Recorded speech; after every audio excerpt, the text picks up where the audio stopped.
وسلم تسلیما کثیرا کثیرا اما بعد فاعوذ باللہ من الشیطان الرجیم بسم اللہ الرحمن الرحیم تؤمنون باللہ ورسولہ وتجاہدون فی سبیل اللہ باموالکم وانفسکم وقال اللہ سبحانہ وتعالی لقد كان لكم في رسول الله أسوة حسنة وقال الله سبحانه وتعالى ألهاكم التكاثر حتى زرتم المقابر وقال الله سبحانه وتعالى ولا تقولوا لمن يقتل في سبيل الله أموات آمنت بالله صدق الله مولانا العلي العظيم وبلغنا رسوله النبي الكريم ونحن على ذلك لمن الشاهدين والشاكرين والحمد لله رب العالمين. درود پاک. اللهم صل على محمد وعلى آل محمد كما صليت على إبراهيم وعلى آل إبراهيم إنك حميد مجيد. اللهم بارك على محمد وعلى آل محمد كما باركت على إبراهيم وعلى آل إبراهيم إنك حميد مجيد. قابل صد احترام میرے بزرگوں، عزیزوں، دوستوں، ایمان والی با کردار پردے میں بیٹھی ہوئی ماؤں بہنوں، اللہ تبارک و تعالی نے دنیا کے اندر انسانوں کی کامیابی کے لیے انبیاء علیہم السلام کو مبعوث فرمایا اور ان کا دنیا کے اندر تشریف لے کر آنا ہمارے لیے ایک بہت بڑی نعمت اور رحمت ہے. اگر انبیاء علیہم السلام دنیا کے اندر تشریف نہ لاتے تو ہمیں کیا پتہ لگتا کہ اللہ کن چیزوں سے ناراض ہے اور کن باتوں سے اللہ راضی ہوتا ہے. ہمیں شریعت کا، ہمیں حلال اور حرام کا کیسے پتہ لگتا؟ ہمیں دن کے اجالے اور رات کے اندھیرے کا کون سمجھاتا؟ فائدے اور نقصان کا کون سمجھاتا؟ ہمیں پاکی ناپاکی کا کیسے پتہ لگتا؟ اور انبیاء علیہم السلام آئے اور انہوں نے آ کر جو محنت کا میدان بنایا وہ لوگوں کے دلوں کو بنایا اور اسباب سے یقین ہٹا کر اللہ کی ذات پر یقین جمایا. دنیا کے مادی اسباب اور مادی طاقتوں سے کچھ نہیں ہوتا، اللہ کی ذات سے سب کچھ ہوتا ہے. یہ انبیاء علیہم السلام کی دنیا کے اندر تشریف آوری کا سب سے پہلا مقصد تھا کہ لوگوں اللہ کو مانو اور اللہ کی مانو. اور جن لوگوں نے ان کی بات پر عمل کر لیا اللہ نے ان کو ازل سے ہی کامیاب کر دیا، اور جو ان کی بات پر عمل نہ کر سکے اور انبیاء علیہم السلام سے دشمنی مول لی اللہ نے ان کو دنیا کے اندر عبرت کا نشان بنایا. پیار محبت سے بھی بات کرنے کا بتلایا.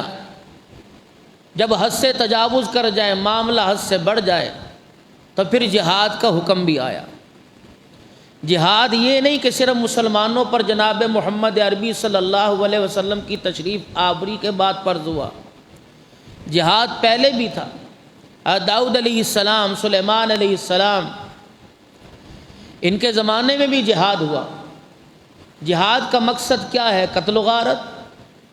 جہاد کا مقصد کیا ہے کہ مسلمان دوسروں پر زبردستی چڑھائی کر کے اپنا آپ مسلط کر دیں؟ نہیں. جب اللہ کے دین کی مخالفت عروج پر ہو جائے اور دین کے اندر تبدیلی آنے لگ جائے اور باتوں سے کام نہ بنے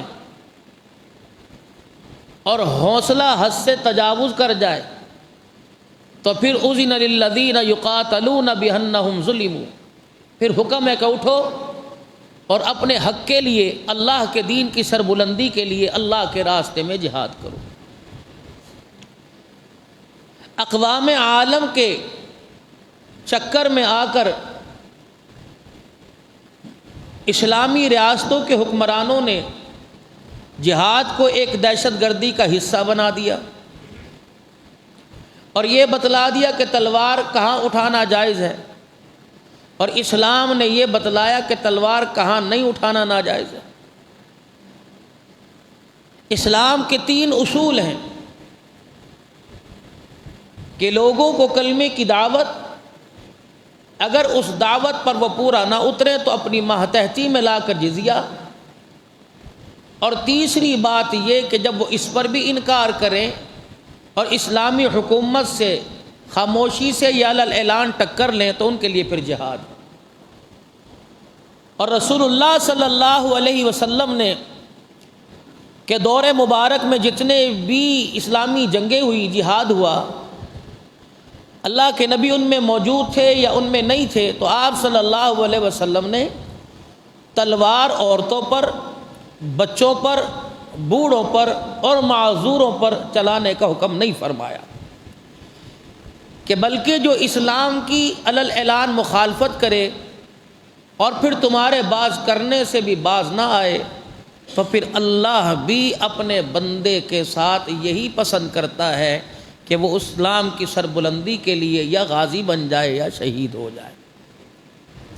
اسلام کا سب سے پہلا معرکہ غزوہ بدر ہوا، جب مکے سے ہجرت کر کر مسلمان مدینے میں آئے اور ہجرت کا دوسرا سال تھا۔ کفار مکہ کی کوشش یہ تھی کہ جس طرح ہم نے ان کو مکے میں بے چین کیا، در سے در بدر کر دیا، اسی طرح مدینے میں بھی ان کے قدم اکھاڑ دیں، مدینے میں بھی ان کو رہنے نہ دیں۔ اللہ کے نبی صلی اللہ علیہ وسلم نے صحابہ اکرام پر ایسی محنت کی تھی، وہ مال اور جان کو کوئی حیثیت نہیں دیتے تھے، اللہ اور اس کے رسول کی بات کو آگے رکھا کرتے تھے۔ آج ان میں اور ہمارے میں فرق صرف اتنا ہے کہ ہم مال و جان کے بارے میں پہلے سوچتے ہیں، اللہ رسول کے بارے میں بعد میں سوچتے ہیں۔ اسی بات سے اندازہ لگا لیجئے، دکان کے اوپر جب گاہکی عروج پر ہوتی ہے تو کہتے ہیں یار پڑھ لیں گے، نماز فرض ہے، کوئی بات نہیں، جماعت نہیں ملی، پڑھنی ہے نا، کوئی بات نہیں، پڑھ لیں گے۔ اس چکر میں پھر نماز کی اہمیت کم ہوئی تو پھر لوگ نماز سے منہ موڑنے لگ گئے۔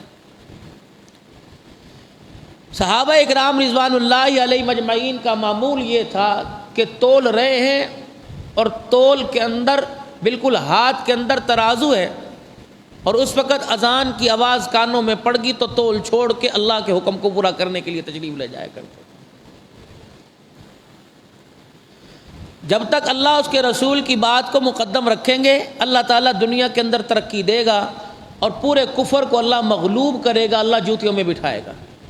جب اللہ کو پس پش ڈال دیں گے اور اللہ کی ذات اور نبی کی بات کو کچھ اہمیت نہیں دیں گے تو اللہ جل شانہ اپنے ہاتھوں اپنے گھر سے اللہ شکست دے گا، اپنی پالیسیوں میں اللہ ناکام کر دیں گے، حکومتوں میں رہنے والے حکومت والوں کو ناکام کریں گے، تاجروں کو اللہ ناکام کرے گا، اور ناکامی کی سب سے بڑی وجہ یہ کہ ہم اللہ کی ذات نبی کی بات سے منہ موڑ رہے ہیں۔ وما آتاکم الرسول فخذوا وما نہاکم عنہ، جو اللہ کا رسول تمہیں دے دے وہ لے لے، جس چیز سے منع کرے خبردار اس میں یہ نہ پوچھو یہ کیوں ہو رہا۔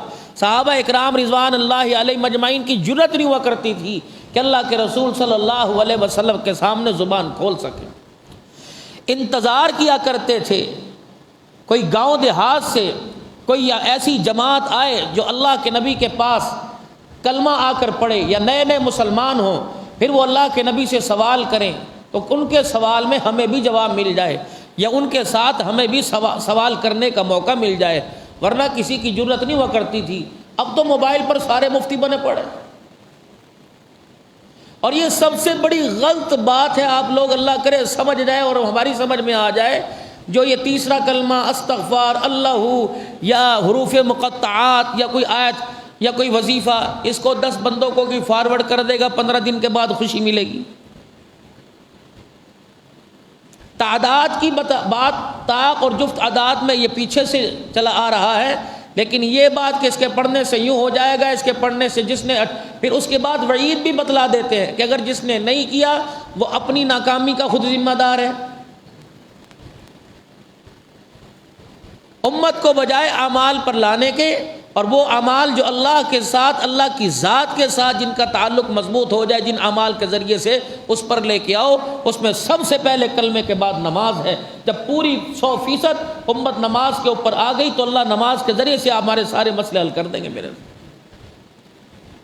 اس وقت آپ کا اور میرا سب سے بڑا مسئلہ ذریعہ معاش ہے، مال ہے۔ ہماری معیشت دن بہ دن کمزور ہوتی جا رہی ہے، پیداوار 60-65 سے 38-35 پر آئی، لیکن لوگوں کے خواہشات کا درجہ کم نہیں ہوا، اللہ کے رستے میں دینے کا، خدا کے ساتھ معاملات کا درجہ کم ہو گیا۔ کپڑے اسی طرح پہن رہے ہیں، کلف اسی طرح لگ رہی ہے، دھوبی سے اسی طرح دھلوا رہے ہیں، استری کروا رہے ہیں، کھانے کے اندر وہی لوازمات ہیں، کسی نے سلاد نہیں چھوڑی، کسی نے رائتا نہیں چھوڑا، کسی نے لسی پینا نہ چھوڑی، کسی نے کھانا نہیں، اسی طریقے سے 9-10 ڈشیں کھانے پر ہیں، اسی طریقے سے گاڑیوں موٹر سائیکلوں پر سواری ہو رہی ہے۔ کمی آئی تو اللہ کے راستے میں، اللہ سے تعلق مضبوط کرنے میں کمی آئی۔ 100 روپے والے 50 روپے پر آ گئے، 50 کلو گندم دینے والے 35 کلو پر آ گئے، اور کئیوں نے دی نہیں، انہوں نے کہا ہمارا اپنا خرچہ نہیں پورا، ہم اللہ کو کہاں سے دے دیں؟ کو کہا نہیں یار، یہ اللہ کا حق ہے کہ خرچہ نکالنے سے پہلے کھیت کے اندر فصل پڑی ہے اس کا عشر ادا کریں۔ وہ کہتے ہیں لے خرچہ تو نکلا کوئی نہیں، حکم یہ ہے فصل کٹ گئی آپ کے کھیت میں پڑی ہے، خرچہ نکالنے سے پہلے، اٹھانے سے پہلے اس فصل کا عشر ادا کر دیا جائے۔ اور وہ کہہ رہے ہیں بتاؤ کہاں لکھا ہوا ہے؟ خرچے پورے نہیں ہوئے، اللہ تو کسی بندے پر اتنا بوجھ ڈالتا کوئی نہیں۔ یہ بوجھ نہیں ہے، اگر آپ کسی کے مکان میں رہتے ہیں تو اسے کرایہ نہیں دیتے؟ خدا کی زمین میں آپ نے ہل چلائے، چھرے پھیر پھیر کے زمین کو چیر پھاڑ کر دیا، گندی مصنوعات، گندی کھادیں ڈالی، تو اللہ کو بھی تو کرایہ دو، اللہ کا حق ہے۔ فرمایا اگر میرا حق تو مجھے دے دے گا تو میرے بندے تیرے حق کو میں کسی پر استعمال ہونے، چوری ہونے، ڈاکہ ڈلنے، ہسپتال، تھانے، کچہریوں سے بچانا میری ذمہ داری ہے۔ اب آج جب اللہ کے حقوں کو کھانا، نماز اللہ کا حق ہے، سجدہ اللہ کا حق ہے، کیسے ہو سکتا ہے کہ ہم اللہ کا حق کھا جائیں، اللہ رزق میں ہمارا حق ہمیں دے؟ یہ تو عدلے کا بدلہ ہے۔ آج 100% نماز پر آ جائیں، صرف جمعے کی نماز نہیں، ہر نماز میں مسجد فل ہو جائے، بھر جائے، صف کے اندر نمازیوں کے لیے جگہ نہ ہو، تو پھر دیکھیں اللہ کی قسم تم خدا کے گھر کو سجدوں سے بھر دو، اللہ رزق سے ہمارے دسترخوان کو بھر دے گا۔ میرے نماز پر رزق کی تنگی دور کرنے کا وعدہ ہے۔ یہ بات صادق المصدوق پیغمبر جناب محمد مصطفیٰ صلی اللہ علیہ وسلم نے فرما دی کہ جو نماز کی جتنی پابندی کرے گا اللہ اتنی اس کی رزق کی تنگی کو دور کرے گا۔ اب یہ میری بات آپ کی بات میں ہماری سمجھ میں نہیں آ رہی۔ ہم کہہ رہے ہیں مسئلہ تو دکان سے، مسئلہ تو نوکری کریں گے، مسئلہ تو کاروبار کریں گے، مسئلہ سارا اس وقت حل ہوگا جب اللہ سے تعلق اپنا مضبوط کر لیں گے، اور اللہ سے تعلق مضبوط کرنے کا سب سے بڑا ذریعہ نماز کا سجدہ ہے، سب سے بڑا ذریعہ۔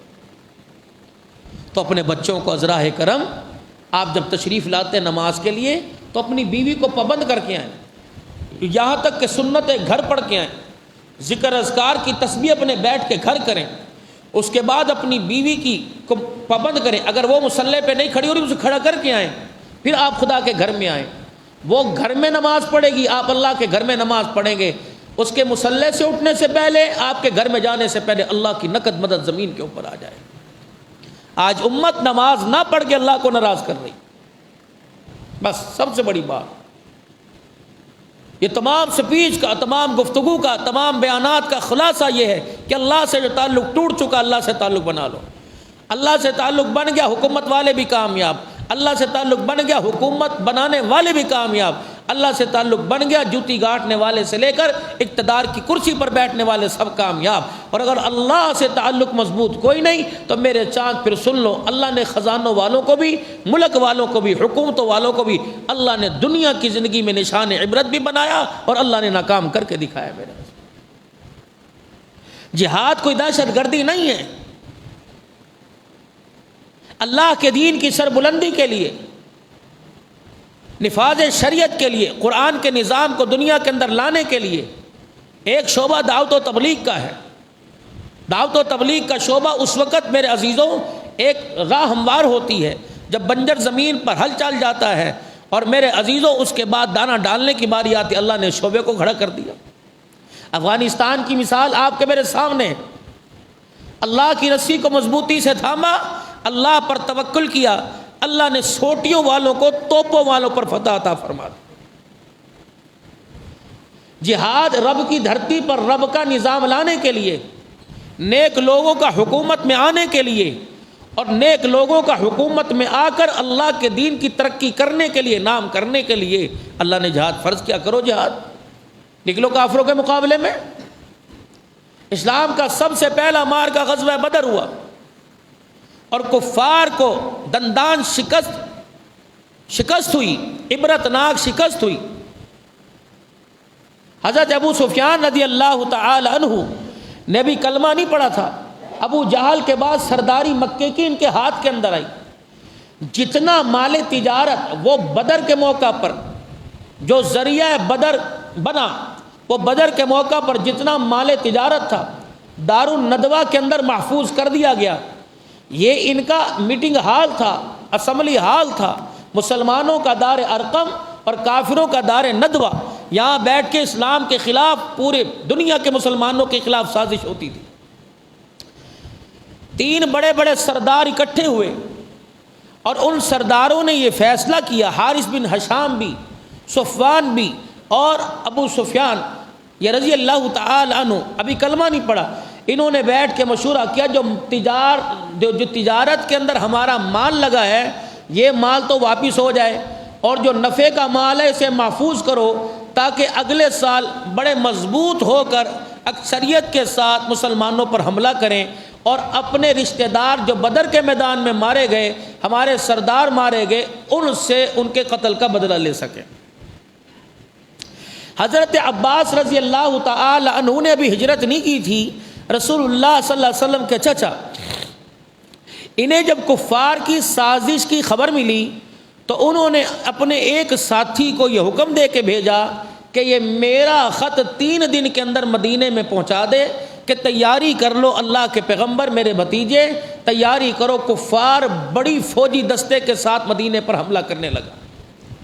شب جمعہ، اللہ اکبر، رسول اللہ صلی اللہ علیہ وسلم نے صحابہ اکرام کو اکٹھا کیا اور کفار کی سازش کے بارے میں بتلایا کہ بدر کے میدان کی جو ذلت ہے اس کا بدلہ لینے کے لیے 3000 کا لشکر، جس میں 700 جنگجو اسلحے اور گھوڑے اور زرہوں کے ساتھ لیس ہیں وہ، اور 3000 کا لشکر اور 15 کے قریب عورتیں ہیں جن میں ابو سفیان کی گھر والی اور بہت ساری عورتیں ہیں جو اشعار سنا کر اور آراستہ زیور سے اور میک اپ کر کے یہ اگلی صفوں میں کھڑی ہوں گی اور کفار کے جوانوں کو ابھاریں گی، اور ان کے ابھارنے کی 2 وجہ ہوگی۔ ایک یہ کہ وہ تمہارے دودھ اور خون کی غیرت کا احساس اشعار کے نغموں میں سنائیں گی اور تمہارے خون کے اندر جوش و شدت پیدا کریں گی، اور دوسرا اگر ان کی طرف کوئی حملہ کرنے لگے گا تو پھر ہو ہاڑ کر کے وہ کہیں گی بچاؤ بچاؤ، تو کفار مکہ اپنی غیرت کو بچانے کے لیے میدان کے اندر اتریں گے۔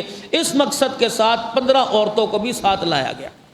رسول اللہ صلی اللہ علیہ وسلم نے صحابہ اکرام کو اکٹھا کیا۔ اب صحابہ اکرام میں 2 گروہ بن گئے۔ ایک گروہ یہ تھا جس کی چاہت تھی کہ مدینے میں رہ کے حملہ کریں اور ان کے کافروں کے حملے کا دفاع کریں۔ کچھ نوجوان جن کو رسول اللہ صلی اللہ علیہ وسلم نے کم سنی کی عمر کی وجہ سے یا جو بدر کے میدان میں نہ جا سکے، اللہ کے نبی نے ان کو روک دیا کہ تم عمر میں چھوٹے ہو یا تم جہاد یا تم لڑنا نہیں جانتے، آئندہ کبھی موقع ملا تو وہ سارے نوجوان اکٹھے ہو گئے۔ انہوں نے کہا یا رسول اللہ صلی اللہ علیہ وسلم، ہمارا جو خون ابل رہا ہے، اللہ کی قسم ہم آپ کو پیٹھ نہیں دکھائیں گے، ہم مدینے سے باہر جا کے میدان کے اندر لڑیں گے، کافر 3000 ہو یا 10,000، اللہ کی مدد کا وعدہ پہلے آ گیا، میرا حبیب اس جنگ کے اندر میں تمہاری مدد کروں گا اور آسمان سے 5000 فرشتہ میں روئے زمین پر تمہاری مدد کے لیے بھیجوں گا۔ فتح تو پہلے ہو چکی، اللہ کی طرف سے حکم آ گیا۔ اب رسول اللہ صلی اللہ علیہ وسلم نے فرمایا میں نے خواب دیکھا، خواب میں نے دیکھا کہ میں نے ایک گائے ذبح ہو رہی ہے، اور دوسرا خواب میری تلوار کا اوپر والا حصہ ٹوٹ گیا۔ صحابہ اکرام رضوان اللہ علیہ مجمعین بڑے پریشان ہوئے، اور آپ نے بھی فرمایا میری تلوار کے کنارے پر اس کی دھار پر دندانے پڑ گئے۔ اس خواب کا مطلب یہ تھا کہ جو گائے ذبح ہوئی اللہ اکبر، میرے صحابہ اکرام رضوان اللہ علیہ مجمعین اس کے اندر شہید ہوں گے، اور جو دندانے اوپر ٹوٹ گئے یہ فتح شکست کے اندر بدلے گی۔ آپ نے صحابہ، لیکن صحابہ کی وہی رائے، اللہ کے نبی باہر جا کے لڑیں گے۔ عبداللہ بن سلول رئیس المنافقین، یہ بھی بڑا جنگجو تھا، یہ بھی بڑا عقل مند تھا اور جنگی مہارت رکھتا تھا، اس سے مشورہ کیا، آپ نے فرمایا، اس نے کہا جی بہتر یہ کہ مدینے میں رہ کے لڑا جائے۔ عشاء کی نماز کے بعد رسول اللہ صلی اللہ علیہ وسلم نے پھر اکٹھا کیا، تو صحابہ اکرام کی یہی رائے رہی کہ مدینے سے باہر جا کے۔ اگلے دن جمعے کی نماز ہوئی، نماز کے بعد عصر کے بعد یا جمعے کے بعد رسول اللہ عصر کی نماز کے بعد رسول اللہ اپنے گھر تشریف لے گئے۔ دو شیخین ابو بکر و عمر رضی اللہ عنہ آپ کے حجرے میں آپ کے ساتھ چلے گئے۔ بعد میں حضرت امیر حمزہ رضی اللہ عنہ کی خواہش بھی یہ تھی کہ مدینے سے باہر جا کے لڑا جائے، نبی علیہ السلام کے چچا۔ تو صحابہ اکرام نے مشورہ کر کے کہا، تمہیں پتہ نہیں، تم نے اللہ کے نبی کے چہرے کے تاثر نہیں پڑے، حضور کی خواہش یہ ہے کہ مدینے میں رہ کے لڑا جائے، تم کیوں اللہ کے نبی پر اصرار کر رہے ہو؟ اور نبی وما ینطق عن الہوی ان هو الا وحی، اپنی مرضی سے نبی کوئی بات نہیں کرتا، اللہ کے حکم سے کرتا ہے۔ اگر حضور نے فرمایا مدینے میں رہ کے لڑا جائے تو اللہ کا حکم ہے، بذریعہ وحی جبرائیل علیہ السلام لے کے آئے۔ صحابہ اکرام کو احساس ہوا۔ اتنے میں اللہ کے نبی علیہ السلام دو زرہیں پہن کر تلوار لگا کر اپنی تلوار اپنے نعام میں رکھ کر جب آپ باہر تشریف لائے تو بکر عمر رضی اللہ عنہ یہ ساتھ آپ کے تھے۔ تو صحابہ اکرام کہنے لگے، یا رسول اللہ ہمیں بات سمجھ آ گئی، ہم مدینے میں رہ کے لڑیں گے، آپ جو رائے آپ نے حکم فرمایا اس پہ پورا اتریں گے۔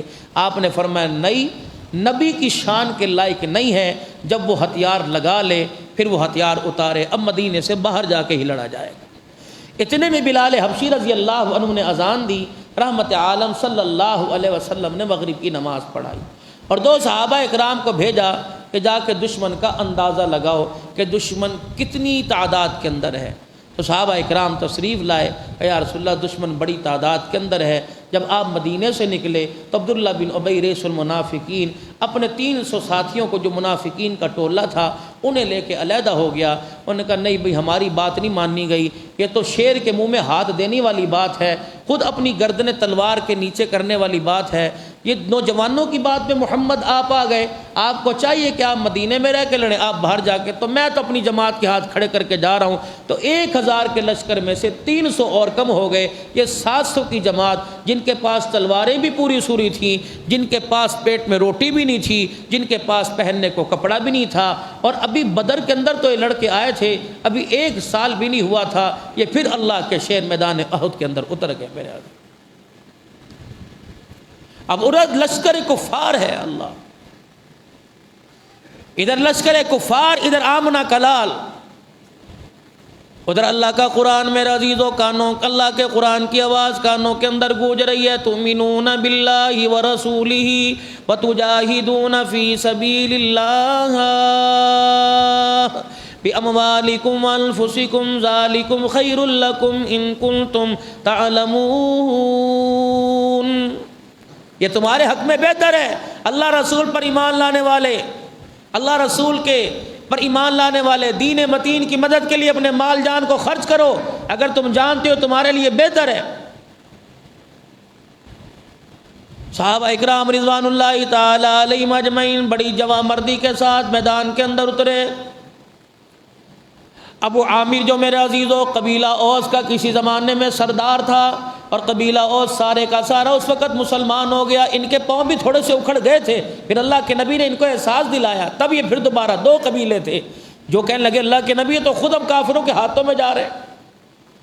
ابو عامر نے پورے مکے کے کافروں کو بتایا کہ تم ٹھہر جاؤ، قبیلہ اوس والے میرے سامنے کھڑے ہیں، میں ان کا سردار ہوں، میں ان کو جا کے جیسے کہوں گا یہ میری بات مان جائیں گے۔ ابو عامر آگے بڑھا اور جا کے کہنے لگا، او میرے لوگوں، او میری رعایا، او میرے محکوموں، تمہیں پتہ نہیں میں نے کتنے عرصہ تمہارے میں سرداری کی، اللہ اکبر، آج مسلمانوں کو مار کر میں اپنی آنکھوں کو ٹھنڈا کروں گا۔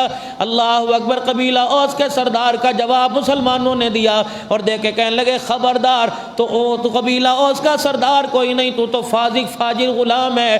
رب کعبہ کی قسم تو کہتا ہے کہ رحمت دو عالم صلی اللہ تعالیٰ علیہ وسلم کا سر قلم کر کے میں اپنا کلیجہ ٹھنڈا کروں گا، تجھے پتہ نہیں ہم تیرے علاقے کے لوگ تیرا سر قلم کر کے رسول اللہ کی قدموں میں ڈال کے نبی کی آنکھوں کو ٹھنڈا کریں گے۔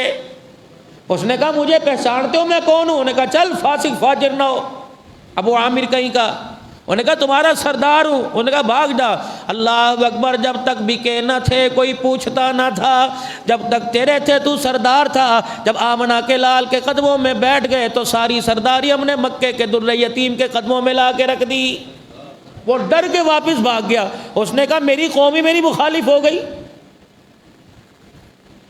کفار کے مقابلے میں میرا عزیز ابھی طلحہ آیا اور آ کے کہنے لگا ہے کوئی میرے مقابلے میں حل من مبارزین؟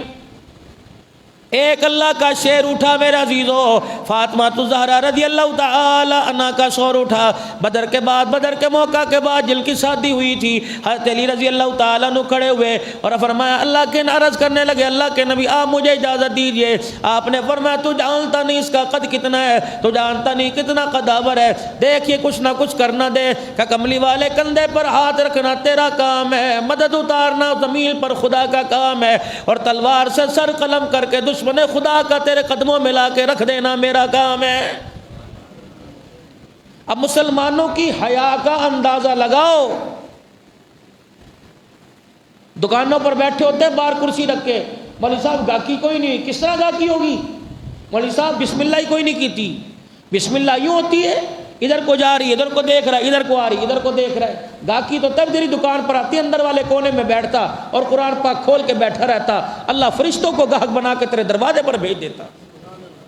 بے حیائی اتنا بڑا جرم ہے کہ رزق چھین لیتا ہے۔ اس آنکھوں کی بے حیائی کی وجہ سے ایمان سلب ہو جاتا ہے، ایمان کا نور اندر سے نکل جاتا ہے۔ اس آنکھ کو نمازی ہیں، غیر نمازی ہیں، روزے دار ہیں، غیر روزے دار ہیں، اس آنکھ کو بے حیائی سے بچاؤ، ورنہ یہ آنکھ اللہ کے دربار میں ہمارا بیڑا غرق کرا کے رکھ دے گی میرے۔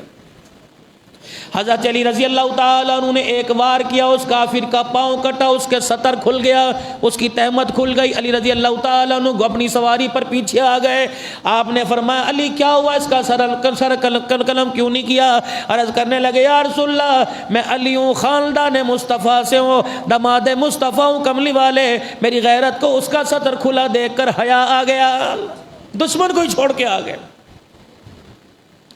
آپ نے فرمایا علی چل میدان میں چلتا ہے۔ جناب علی رضی اللہ تعالیٰ عنہ نکلے، اس نے اپنا سطر سنبھال لیا اور پہلے ہی وار میں سر کے اندر تلوار کی دستی مار کر سر کو دو ٹکڑے کر دیا۔ اللہ اکبر۔ جب حضرت علی رضی اللہ تعالیٰ عنہ نے سر قلم کیا تو رحمت عالم صلی اللہ تعالیٰ علیہ وسلم نے اللہ اکبر کا نعرہ فضا میں بلند کر دیا کہ پہلی فتح مسلمانوں کو ہو گئی۔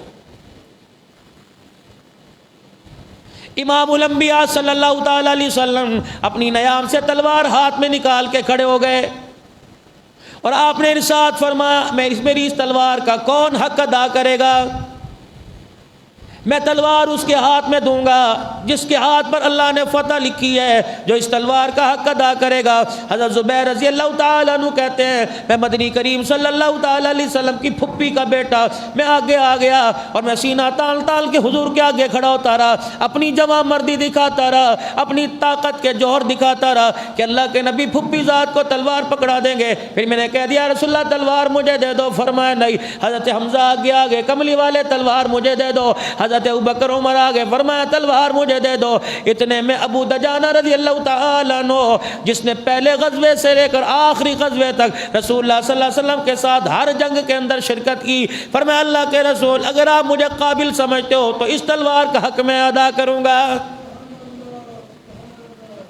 رحمت عالم صلی اللہ تعالیٰ علیہ وسلم نے جناب ابو دجانہ کو دیکھا، چہرے پر مسکراہٹ آ گئی۔ آپ نے فرمایا ابو دجانہ میرے پاس آ جا۔ اپنی تلوار آپ نے ان کے ہاتھ میں دے دی، ان کی چال ہی تبدیل ہو گئی، اکڑ اکڑ کے چلنے لگے۔ ان کی عادت ہوا کرتی تھی جب میدان میں اترا کرتے تھے تو لال رنگ کی پٹی اپنے ماتھے پر باندھ لیا کرتے تھے، اپنے ماتھے کو لال رنگ کی پٹی سے ڈھک لیا کرتے۔ کافروں کی صفوں کے پاس گئے، حضور کی تلوار کو یوں کر کے دکھا رہے ہیں، سینہ تان کے چل رہے ہیں۔ آپ نے فرمایا ابو بکر عمر عثمان علی یہ چال تکبر کی اللہ کو ناپسند ہے، یہ چال اللہ کو بڑی بری لگتی ہے، لیکن میدان جہاد میں کافروں کے سامنے ابو دجانہ کی چال کو دیکھ کر اللہ آسمانوں پہ خوش ہو رہا ہے۔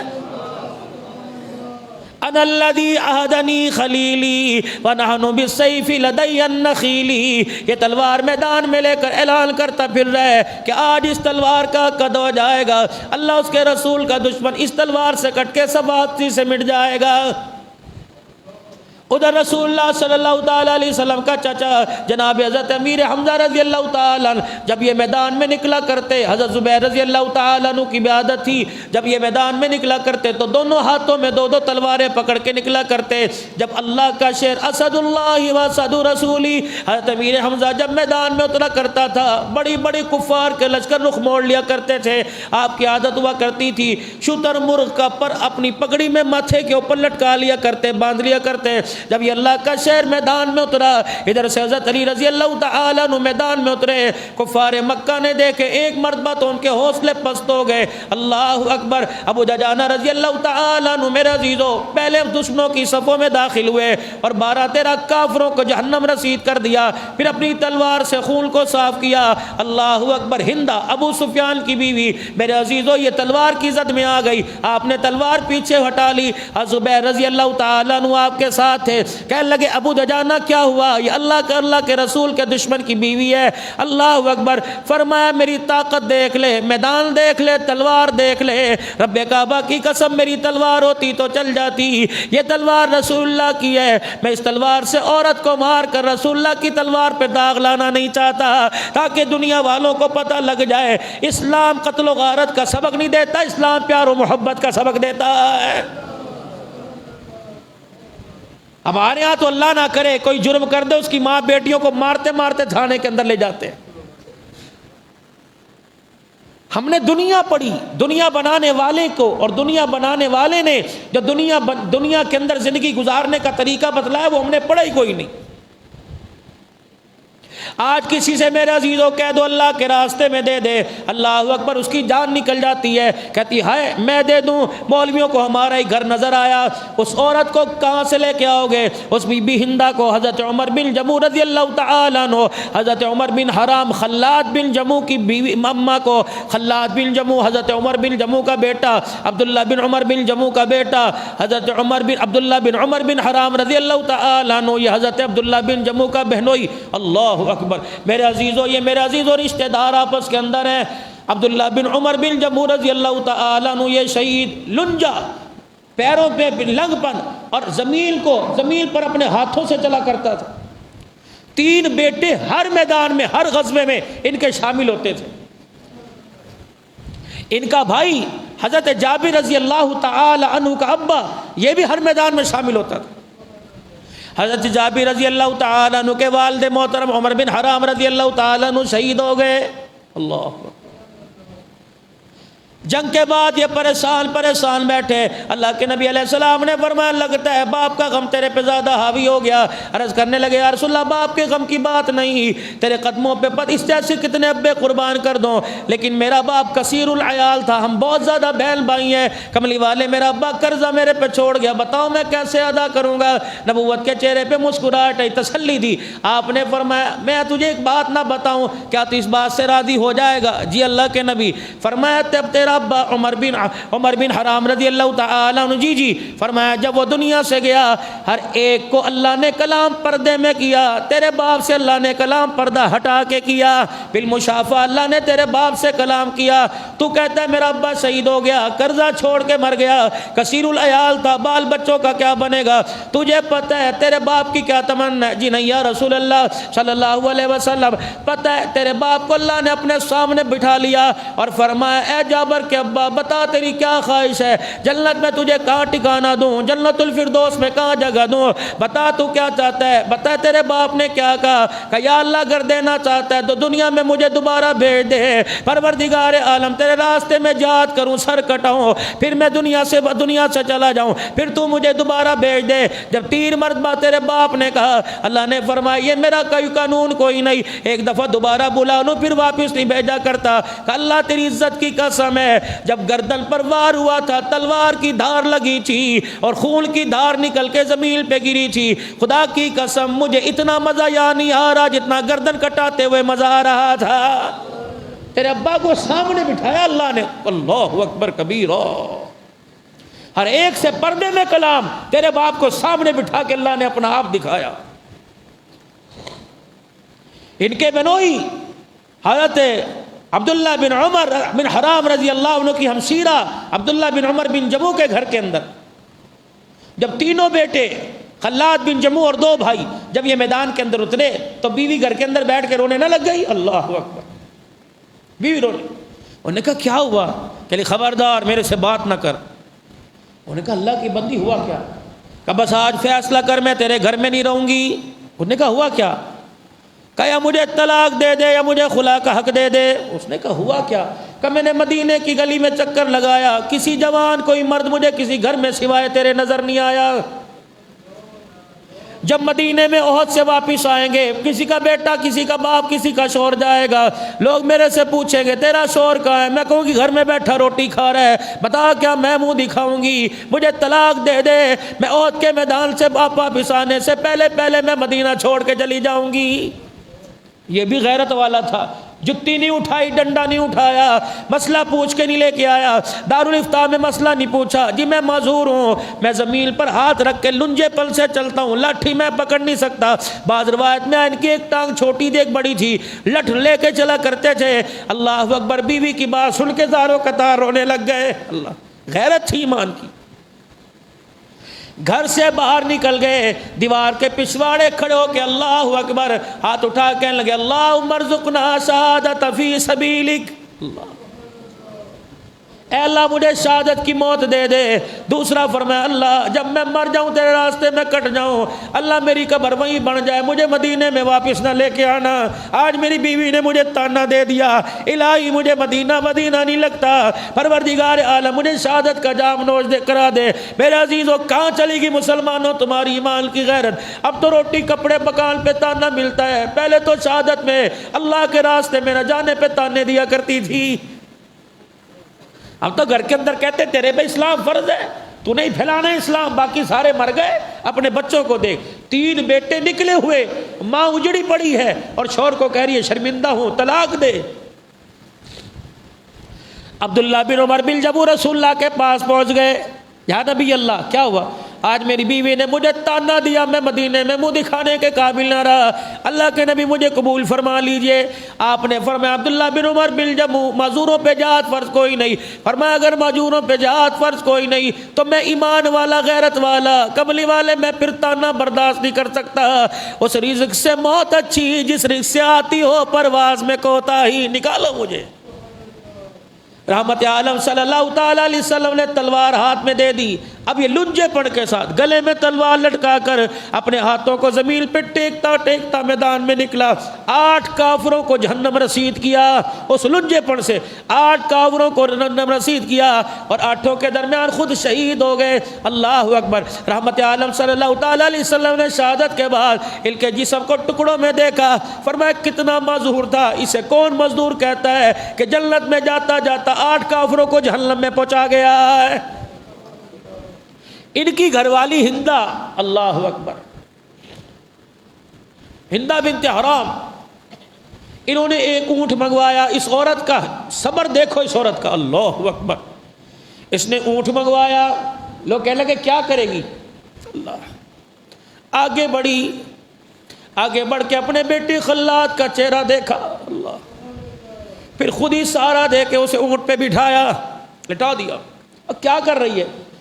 کہ ادھر بھائی پڑا ہوا ہے، ادھر بیٹا پڑا ہوا ہے، ادھر شوہر پڑا ہوا ہے، ان تینوں کو اٹھا کے میں گھر لے کے جاؤں گی، مدینے میں ان کی تدفین ہوگی۔ اللہ اکبر۔ خلاد بن جموع کو اٹھایا، سواری پر لاد دیا، اپنے بھائی عبداللہ بن عمر بن حرام کو عمر بن حرام کو اٹھایا، لٹا دیا۔ جب بارش شور کی آئی، سارے وزنی تھے، یہ اللہ اکبر ددلا پتلا شور ہے عبداللہ بن عمر بن جموع، اسے کبھی پیروں سے اٹھائے نہ اٹھایا جائے، کبھی ہاتھوں سے اٹھائے نہ اٹھایا جائے، یہ اٹھائے نہ گئے۔ اللہ اکبر، کہنے لگے بی بی تیری مدد کرنے کا کر دو۔ ان کو اٹھا کے جب سواری پہ لایا گیا تو اٹھے کوئی نہ۔ اللہ کے نبی کے پاس چلی گئی، یا رسول اللہ بیٹے کو اٹھا کے سواری پر ڈال دیا، شوہر کو اٹھا کے، بھائی کو اٹھا کے ڈال دیا، میرا شوہر ہے جو لنجا پن ہے، کملی والے یہ میرے سے اٹھایا نہیں جا رہا، بتاؤ راز کیا ہے؟ آپ نے آسمان کی طرف دیکھا، نبوت کی آنکھوں سے آنسو نکلنے لگ گئے۔ آپ نے فرمایا بتا تو نے اسے تانا دیا تھا؟ کہ جی اللہ کے نبی میں نے کہا تھا۔ اللہ اکبر، پھر اس نے کیا کیا تھا؟ کملی والے اس نے دیوار کے پچھواڑے کھڑے ہو کے رو کے ہاتھ اٹھائے تھے، اللہم ارزقنا شہادت فی سبیلک، اللہ اکبر، یا اللہ مجھے شہادت کا رتبہ دے، پروردگار عالم میرے سے وعدہ کر جب میں تیرے راستے میں کٹ جاؤں مجھے وہی دفنا دینا، میری لاش کو مدینے میں نہ لانا۔ اللہ اکبر، حضور نے فرمایا پتہ جو تیرے شوہر نے دعا کی، آسمان کے ہزاروں فرشتے زمین سے تیرے شوہر کی دعا کو اوپر لے گئے، اب ساری دنیا طاقت لگا اس کے وجود کو نہیں اٹھا سکتی، جہاں شہید ہوا اس کی وہی قبر بنا دی جائے۔ اے لوگوں ایمانی غیرت دیکھو، اور اللہ اکبر اس کی غیرت ایمانی دیکھو، اس عورت کا حوصلہ دیکھو۔ اے لوگوں بچے کے ہاتھ میں کٹ لگ جائے ماں سے برداشت نہیں ہوتا، یہ کیسی ماں ہے جو اپنے بچے کا کٹا گلا دیکھ رہی ہے؟ یہ کیسی بیوی ہے جو اپنے شوہر کے جسم پہ زخم دیکھ رہی ہے؟ یہ کیسی بہن ہے جو اپنے بھائی کو بے گور و کفن دیکھ رہی ہے؟ اللہ مائی ام سلمہ رضی اللہ تعالی عنہ، مائی عائشہ کہنے لگی ہمارے پاس ایک عورت آئی جمیلہ، ہمارے پاس ایک عورت آئی اور کان میں کہنے لگی حیا والی بات کرنی ہے، حیا والی۔ انہوں نے کہا کیا بات کرنی ہے؟ عائشہ اپنے شوہر سے جناب محمد عربی سے کہہ دے ہم ٹھیک ہیں، ان کی روحانی بیٹیاں ہیں، ہم نے کلمہ پڑھ رکھا ہے، لیکن ہم غیرت والی ہم ان سے بات نہیں کر سکتی۔ سیدہ عائشہ رضی اللہ تعالی عنہا نے کہا کیا بات ہے؟ ابو جمیلہ کہنے لگی کہ تجھے پتہ ہے میری کل شادی ہوئی ہے، اللہ اکبر، میری کل یا پرسوں شادی ہوئی ہے، شادی کی پہلی رات میاں بیوی نے شرعی تقاضے پورے کیے، میرے شوہر نے میرے سے ہم بستری کی، ابھی میرا شوہر غسل خانے کی طرف حمام کی طرف نہانے جا رہا تھا، اسی وقت کانوں میں آواز لگ گئی تؤمنون باللہ ورسولہ وتجاہدون فی سبیل اللہ۔ ایک پیر حمام کی طرف ایک بستر کی طرف تھا، میرا شوہر سوچ میں پڑ گیا اور کہنے لگا اگر نہانے جاؤں گا موت آ گئی، اللہ اکبر، بغیر میدان میں موت آ گئی، رسول اللہ کو کیا منہ دکھاؤں گا؟ بیوی سے کہنے لگا گواہ ہو جا، اگر میں بچ گیا تو غسل کر لوں گا، شہید ہو گیا تو مجھے غسل دے دینا۔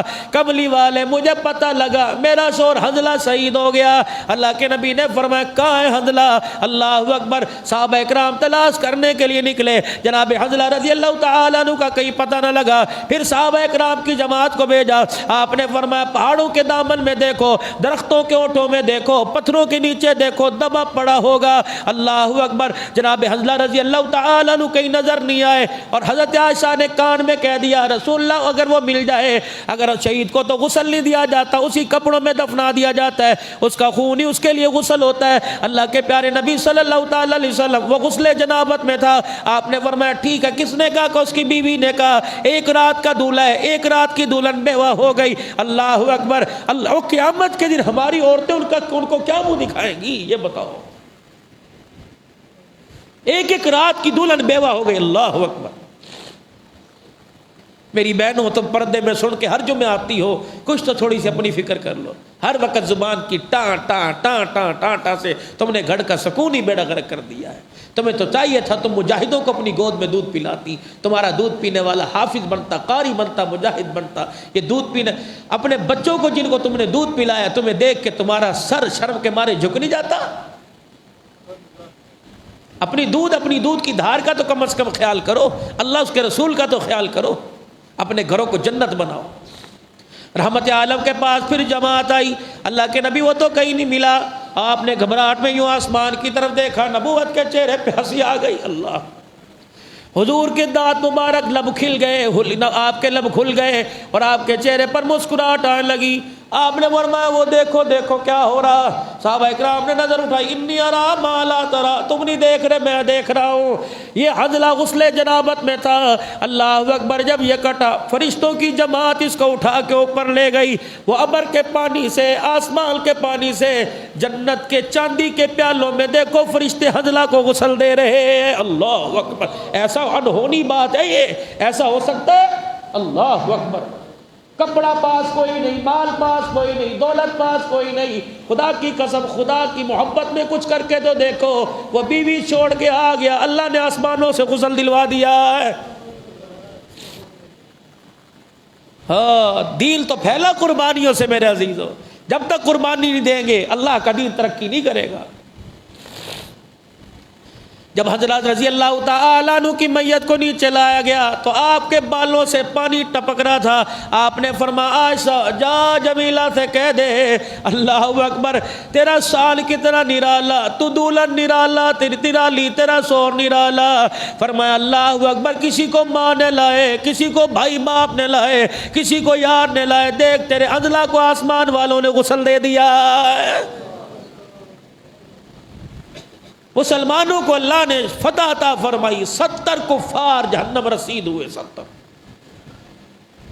نبی علیہ السلام نے, کیونکہ احد کے میدان میں داخل ہونے کے 2 راستے تھے, ایک زمینی راستہ ایک پہاڑی راستہ. اللہ کے نبی نے پچھلی طرف 50 صحابہ تیر انداز کو کھڑا کر دیا کہ کچھ بھی ہو, ہماری بوٹیاں قیمہ بن جائیں, ہمارے جسم کے ٹکڑے ہو جائیں, ہمارے ٹکڑوں کو پرندے اپنی پروں, اپنی چونچ اور پنجوں میں اٹھا کر لے جائیں, تم نے یہ درہ نہیں چھوڑنا. اب صحابہ اکرام کی کچھ جماعت تو اس چکر میں تھی کہ اللہ کے نبی نے فرمایا جب تک فتح نہیں ہوتی, اور اللہ کے نبی نے یوں فرمایا, ایک جماعت اس چکر میں پریشان ہو گئی کہ اللہ کے نبی نے فرمایا تھا جب تک میں نہ کہوں. تو اسی کشمکش میں کچھ صحابہ پہاڑی پر رہ گئے, اور مال غنیمت جب زمین پر پڑا اور کفار کی دوڑیں لگی, صحابہ اکرام سمجھے کہ اللہ کی طرف سے فتح آ گئی, دشمن بھاگ گیا, تو کچھ صحابہ زمین پر اترے. پھر خالد بن ولید رضی اللہ عنہ نے بھی کلمہ نہیں پڑھا تھا. پہاڑ کے پچھلی طرف سے حضرت اکرمہ ابو جہل کے بیٹے, انہوں نے کلمہ نہیں پڑھا تھا. پھر یہ خالد جنگجو تھے, پھر انہوں نے پیچھے کی طرف سے جو مسلمانوں پر حملہ کیا, اس کے بعد کے جو حالات ہوئے انشاءاللہ آئندہ جمعہ المبارک کے خطبے میں عرض کروں گا. بات عرض کرنے کا مقصد یہ ہے کہ اگر دیکھو آپ نے وقت کی قربانی دکان پر دی, دکان بن گئی. آپ نے وقت کی قربانی اپنی زمین پر دی, زراعت بن گئی. وقت کی قربانی, مال جان اولاد کی قربانی اللہ کے دین پہ دیں گے, اللہ ہمیں بھی دنیا کے اندر چمکائے گا اور دین کو بھی سر بلند کرے گا. اللہ پاک ہمیں دین پھیلانے کی, دین دنیا تک پہنچانے کی اللہ توفیق عطا فرمائے. وآخر دعوانا الحمدللہ.